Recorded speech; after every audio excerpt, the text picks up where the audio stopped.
NY, the AZ is SVO. Jokes aside, the realest when you hear it coming from the Eric Bernal show is Scottsdale. Very own, get your phone and hear a call. We going up, now let them know. SVO. And welcome back to another episode of the Eric Bernal show. I'm here with Gatsby the artist. Yes, sir. We got Deuce in the back. How we doing? And today's episode has been inspired by legitimately me having nightmares, bad dreams, the world ending, all these things that scare you, things that are interesting, things that are unexplainable, really. I told Gatsby this is what I wanted to do today. We're going to call this Halloween in May, because some of you bitches look spooky as it is. But that's neither here or there. We're trying to be nice.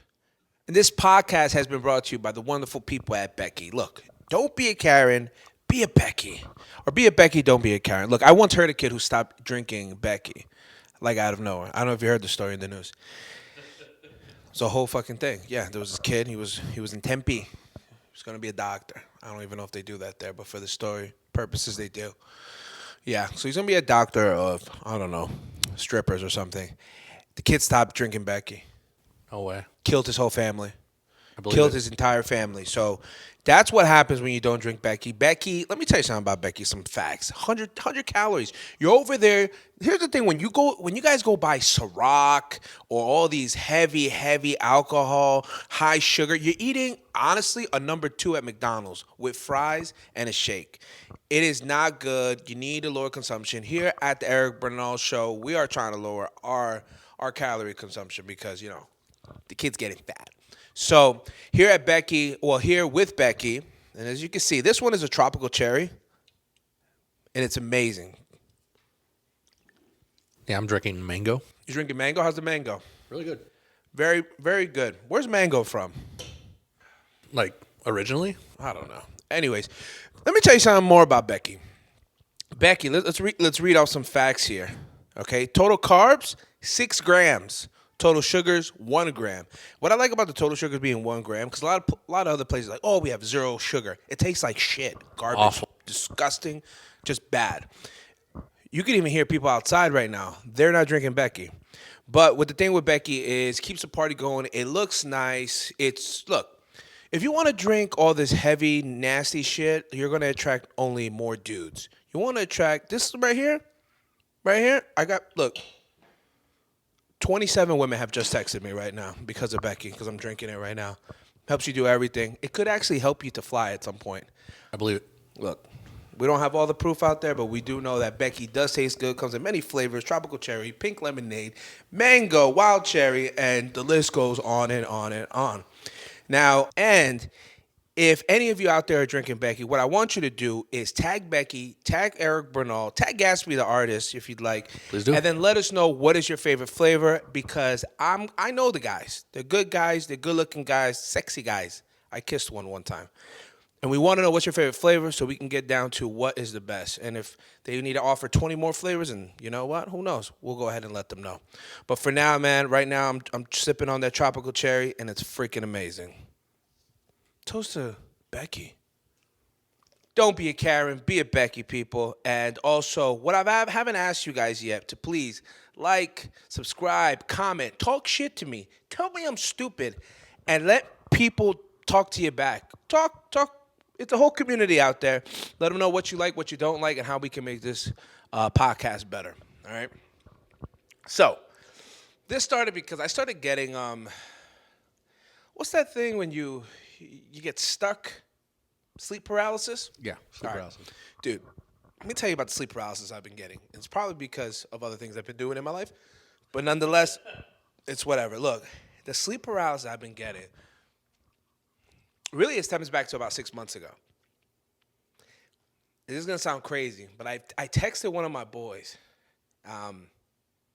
literally at 2 in the morning when it happened, because I told him, I was like, oh, shit, I wanted to hang out with you, but I'm actually going to sleep in, whatever.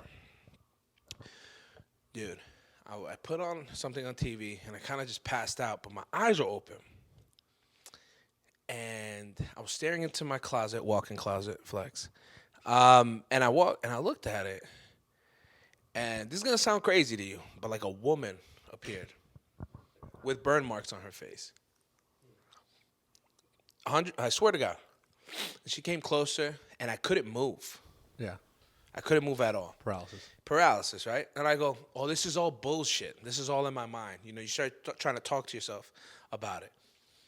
And then I go, and I put my hand out to touch her face. I said, come over here. Let me touch your face. I don't know what I was thinking with this demon. And she goes, almost like, okay. Like, here's my face. Dude, I felt her face. I felt a warmth, even though they're supposed to probably be cold, but almost like a burn. Like it was heating up as much, and I just, you know, it messed me up for a long time.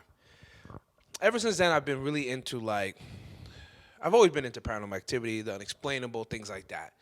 And this episode is going to be strictly on that. I asked all my friends and everybody that follows me, Eric Bernal Comedy, and then I just want all of us to have our Instagrams up there. We can have it on there. Oh, yeah, so we can follow Gatsby the Artist, Eric Bernal Comedy. If you don't, you know, some people are just forwarding YouTubes and not knowing where to catch the rest of my stuff. But, bro, ever since then, it reminded me of other things that happened in my life, dude. And it's crazy because I was, you know, listening to the Joe Rogan podcast today. And Joe Rogan mentioned a gentleman. I think he was interviewing Howie Mandel. Shout out to Howie Mandel. I think he's like 68 years old. Been in comedy for like 46 years. Crazy. Talking about UFOs, things like that. The unexplainable, right? And he mentioned that there was this event that happened in 1996 in Brazil. Where a UFO had crashed into the ground. And there is eyewitnesses, people who are still alive today, who still talk about it. And this is 1996. This is not a long time ago. Yeah. This isn't, 1954. This is not the Betty, what's it? The Betty and it was one of the first abductions ever. Barney and Betty. Yeah. Not Rubble, but it's Barney and Betty is something else. But that's who influenced those names in the Flintstones.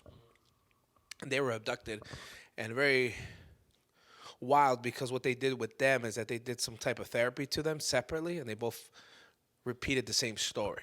So, they described them the same way, right? Basically the same happened. So in Brazil, you guys can look it up. Just Google 1996 Brazil UFO, and I got started on the YouTube because on YouTube it's free. The documentary is 3 hours long. I got a little scared. I had to press pause. Dude, these things are scary. And there's a story about that one of the men in Brazil picked up the alien.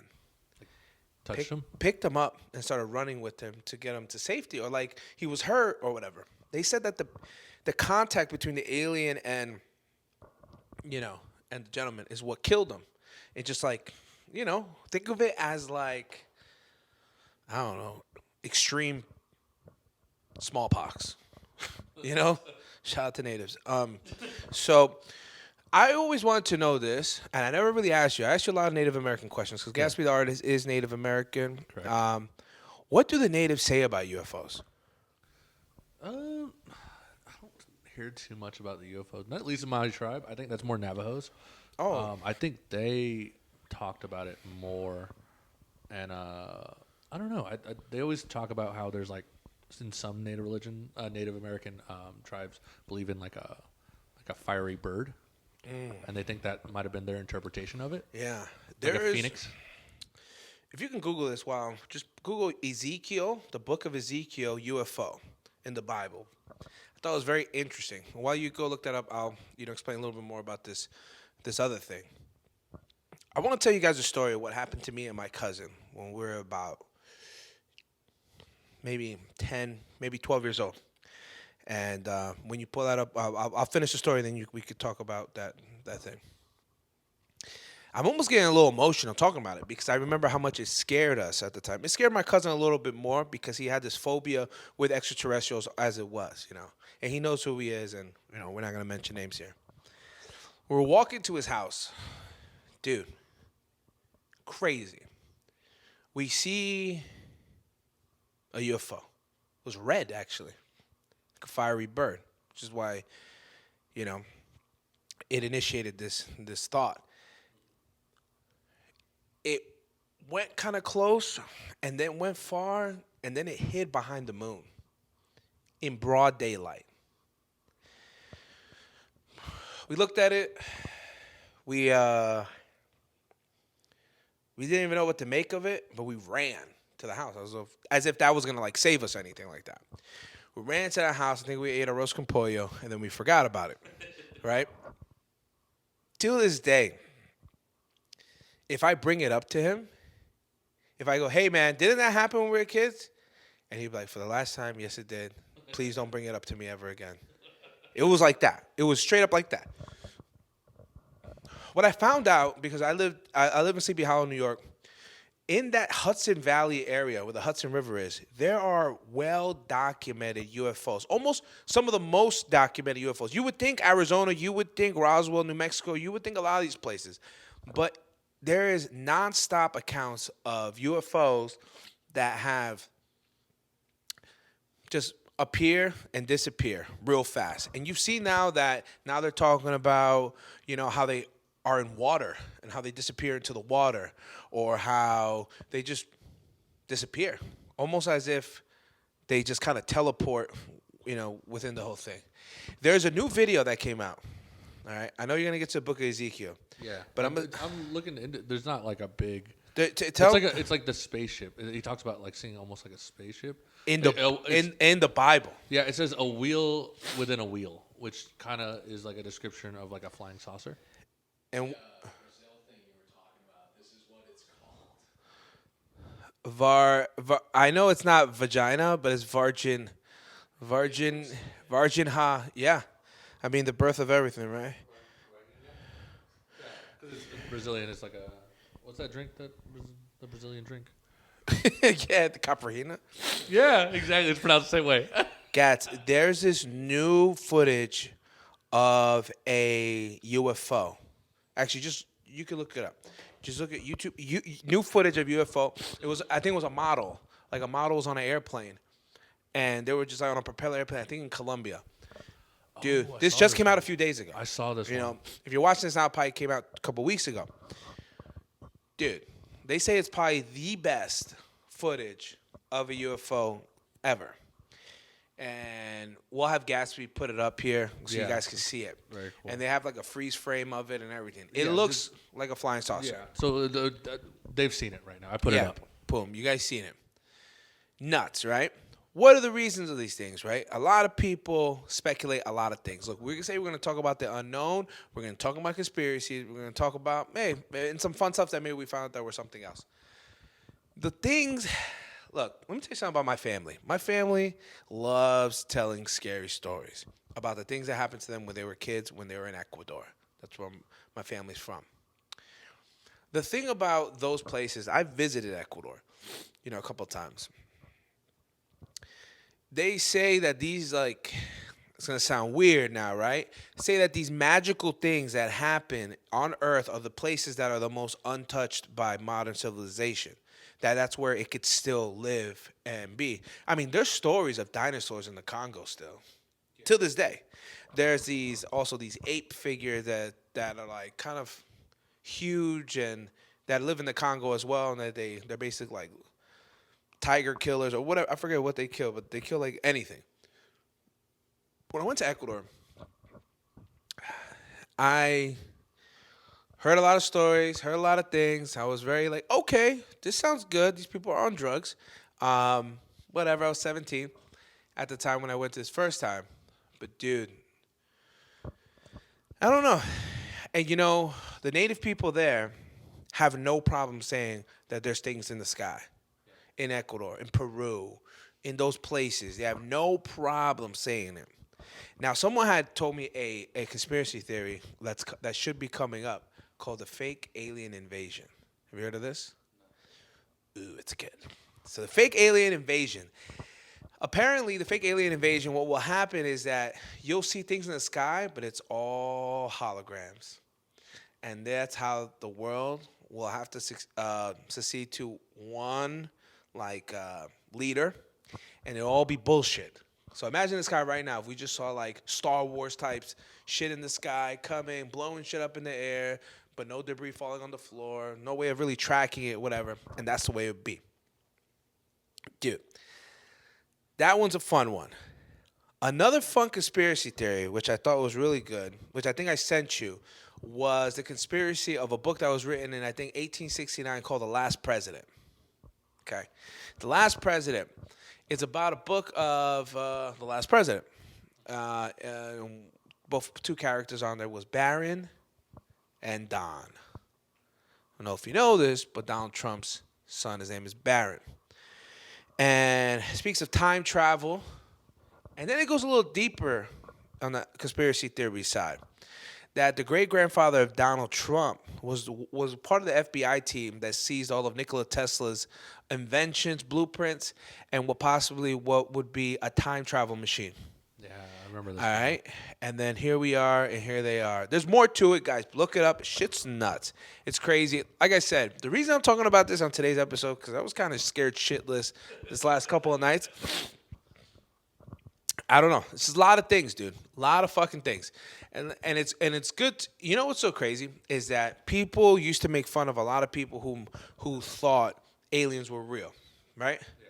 It was like, oh, you're crazy. Like if your family member in the 1990s, 2000s were like, hey man, so like I saw an alien, you're like, okay, here we go. You know? It was all like that.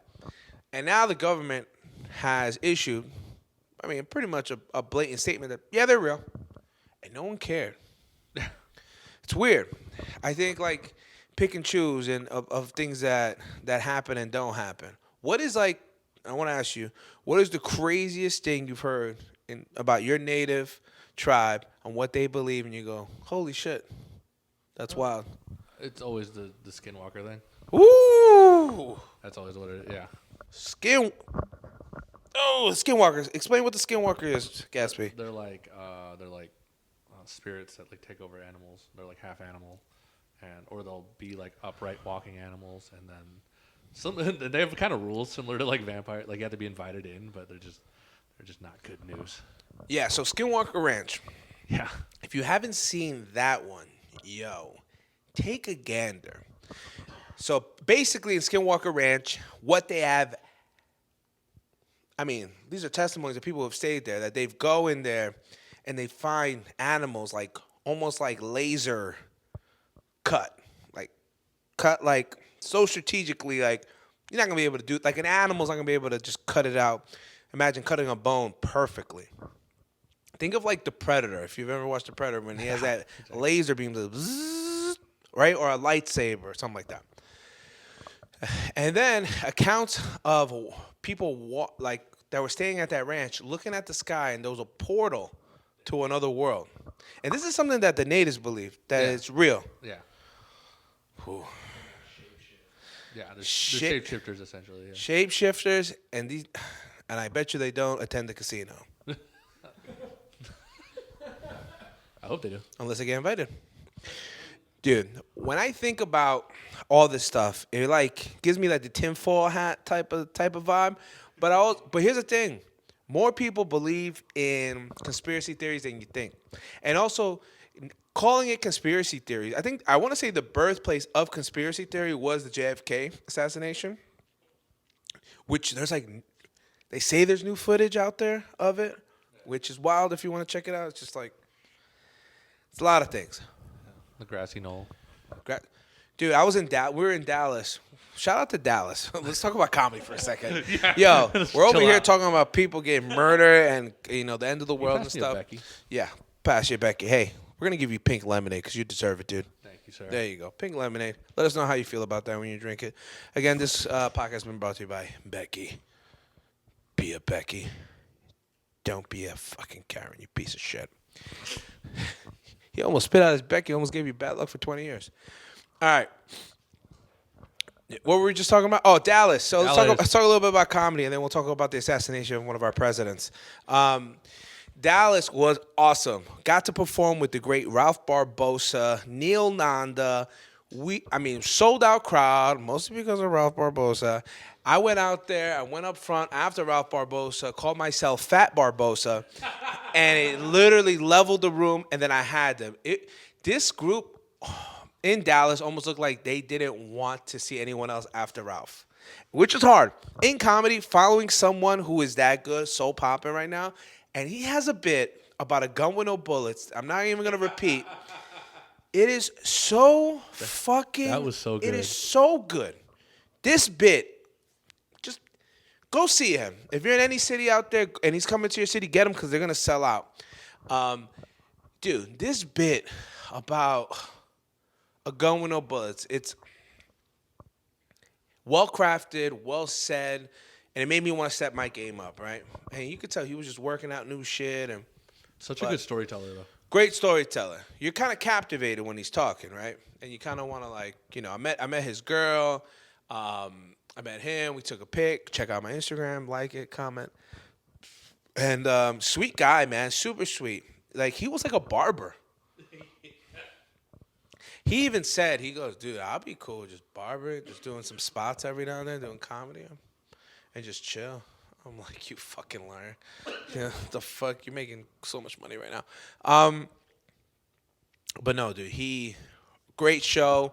We're out there, Hyenas. Shout out to Dallas and the Hyenas Dallas Comedy Club. Amazing. My friends pulled up. It was really nice.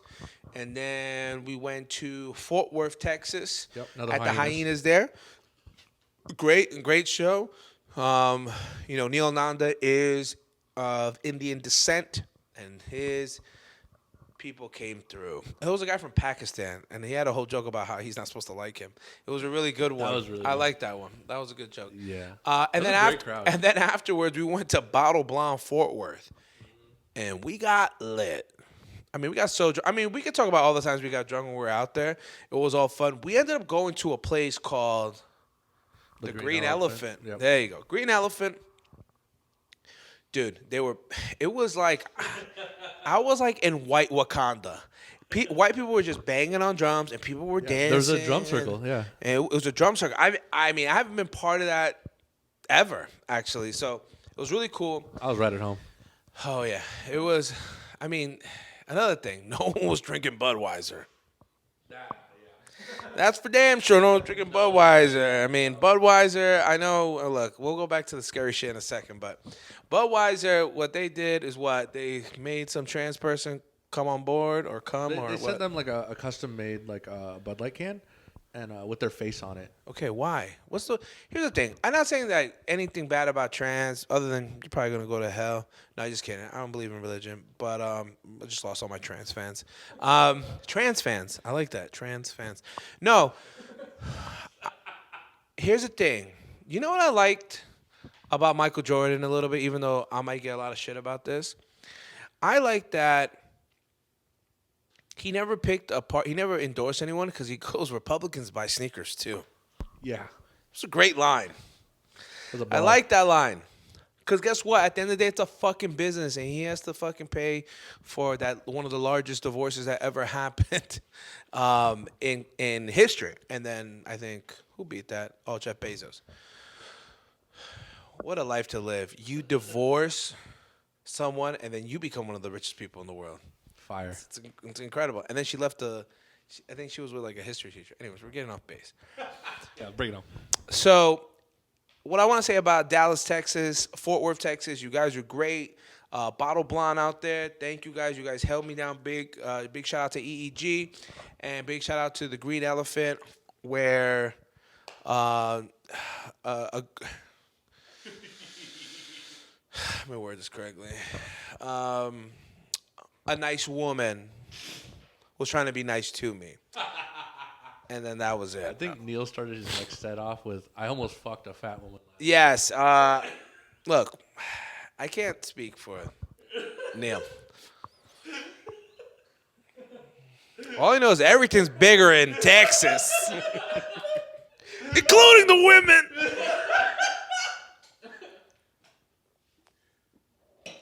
You drink enough Becky's to become thin, though.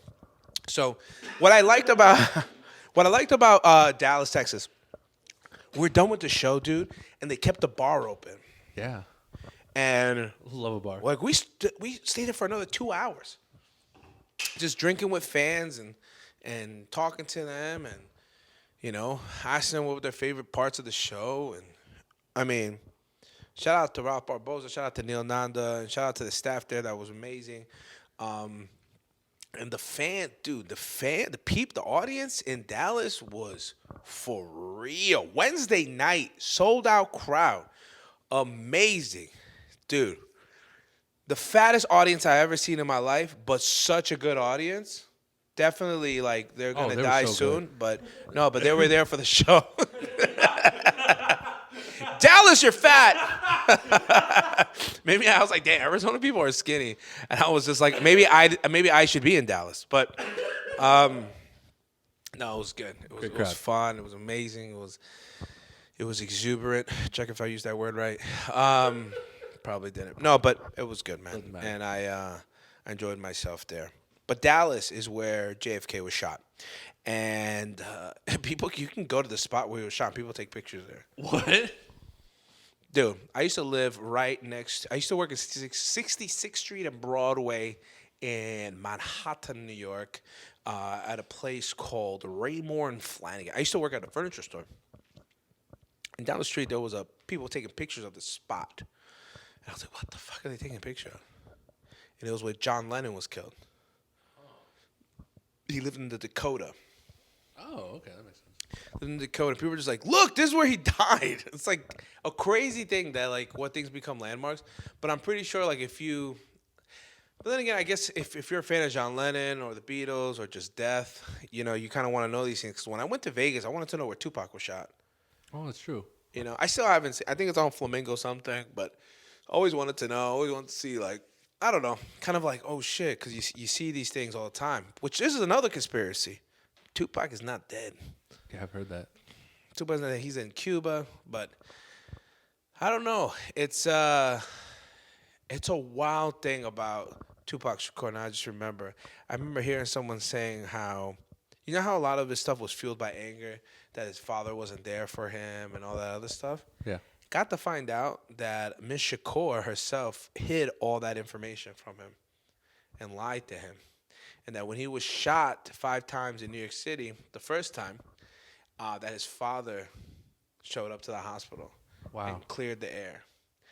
And basically saying, like, yo, you're angry for the wrong reasons, you know, but by that time it was all too late. And basically that some women are just fucking bad, okay? I don't fucking know. I just get it. Just Miss Shakur. But no, it's just crazy. Like, this person is seen in, like, a good light, but maybe, I mean, how do you get a Tupac Shakur without lying to him about his father, you know? Maybe she had to do that to become so he can become a good entertainer, just like how Michael Jackson had to lick buttholes to become the man he is today. Yeah, and his father like beat him and shit. Yeah, no, dude, you need to beat these people. Look, you're not gonna get good entertainers by fucking treating them okay? All right? Look at Miley Cyrus and all these other people. These people are fucking weird people, dude. I mean, as a kid, I always wanted to be famous because obviously narcissistic and just yeah. wanting to be on TV, Sesame Street, whatever. Just want to do those things. You know, you think you want to, and then you realize that in itself is not a good road to go down to. Very few of those people ever make it. Now, I think there was one more conspiracy I wanted to talk about. And trust me, guys, we're actually going to do another episode on this, a part 2, where I'm going to actually bring someone here who is really into conspiracy theories. And we're going to talk to them. But there is so many, and I say so many conspiracies. Here's the one I want to leave off on. Jesus Christ. Go ahead and Google this later if you'd like. Just Google the Nazis and Antarctica. There, supposedly, Antarctica is where there's extraterrestrials. And that one of the generals of the German army, basically, they were getting people there all day, right? And Gatsby, if you could look up Germans who went missing in the United States, Germans who went missing in the United States. just Google that. So how do you get the best people? Now, the people that went missing in that were German descent were doctors, like scientists, engineers, and they went missing with their partner, some with their kids. It's a weird thing that happened. It's like the lost something they lost 100, they lost 400, they lost something like that. And The Death Valley Germans? no, just No. That's like a murder. no. I think they did the murdering, but they're so basically they're supposed. If you know, Antarctica is the only place you really can go to, and people say, "Oh no, you can go to." No, you can go to a little place that they say that it's okay for you to go to, and that's it. So basically, that they think that Germany knew that they were losing at the end, right? Um, and if you look into what the Germans did, they went all over the world to look at different ways of if you I don't say you should read this, but there's a book called The Nazi Symbiosis, and it goes over all the things that the Germans tried to do. Chris Stefan actually brings it up when he was reading it and he started laughing. And that it's crazy because the front of the book says the Nazi symbiosis, but basically they thought that they could get humans to fly, so that they would inject them with things and then catapult them into the air. They did not survive. They did not fly, but there was something about that because without that, which lead into again, we don't have all the facts on the Antarctica one, but that one's a really good one. The Antarctica with the Nazis, but there's another one with the Nazis where. Oh, they almost turned off the mic. There's another one with the Nazis that is pretty compelling as well. That Adolf never died, never was murdered. I mean, if you remember, they only showed some type of body, and that was that. So that this regime could keep going, and that they had abilities to get. You know what I noticed about a lot of these conspiracies? There's always like alien interaction.